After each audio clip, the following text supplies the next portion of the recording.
All right, so let's dive into this. How exactly do you explain the entire origin of the United States to someone who's just learning English? It's a huge challenge, right? Yeah. And that's exactly what our source material tries to do today. Yeah, we're looking at this dialogue between two speakers, Jowl and Monica, and they're discussing a story called How America Began in Easy English. It's a fascinating exercise in simplification. I mean, when you have to boil it all down, what you're left with is what the author thinks is the absolute core of the story. And they call it a short story. But, hundreds of years in a few paragraphs, that seems like a really tall order. So where does it even begin? Well, it starts way back long, long ago, before America was even a country. It calls the land the New World. Okay, and it mentions the native people right away. It does. It calls them the first people of the land, says they hunted, farmed, and lived with nature. I saw that, but then it just sums up all of that pre-colonial history with one phrase. Life was simple. Mm. That feels, a little reductive, doesn't it? Just simple. Oh, it is. It's incredibly reductive. But I think, from a storytelling perspective, it's doing something very specific. Like setting a stage. Exactly. It creates a baseline. By saying life was simple and they lived with nature, it sets up a contrast for the major change that's about to happen. Which is the arrival from Europe.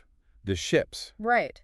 And notice what's missing when it describes why they came. There's no mention of kings, no religious persecution, nothing specific. No, it just boils it down to these three sort of universal human desires: new land, new life, and freedom. So it's not about running away from something bad. Not at all. It frames the whole thing as an aspirational journey. It's a pull factor, not a push factor. But it's not an easy journey.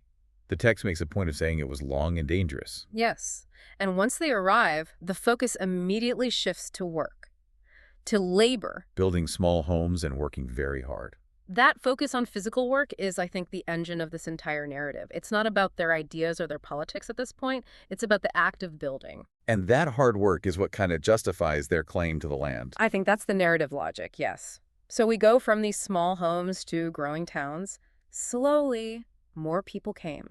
And this is where the story hits its turning point. After all that work, the people decide they want their own country. And this is where we have to look really closely at how the story defines the word country. Exactly. It's not about taxes or trade. It defines independence very, very specifically as the freedom to choose their leaders. And that, for me, is the real aha moment in this simplified history. Freedom isn't some big abstract idea. It's civic. It's purely civic. The story connects the dots.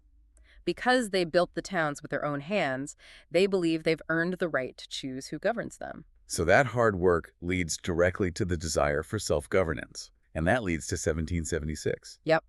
The text says they worked together and America became a new nation. It's a very clean, very streamlined path. Arrival, struggle, growth, and then independence. And the source actually ends with the stated lesson for the person reading it.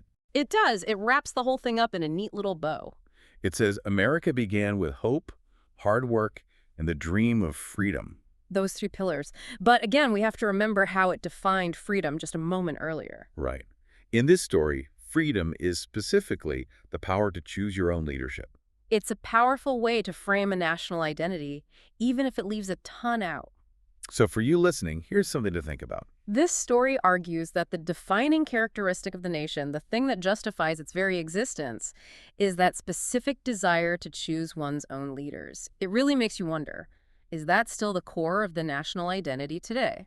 Something to think about. Thanks for diving in with us.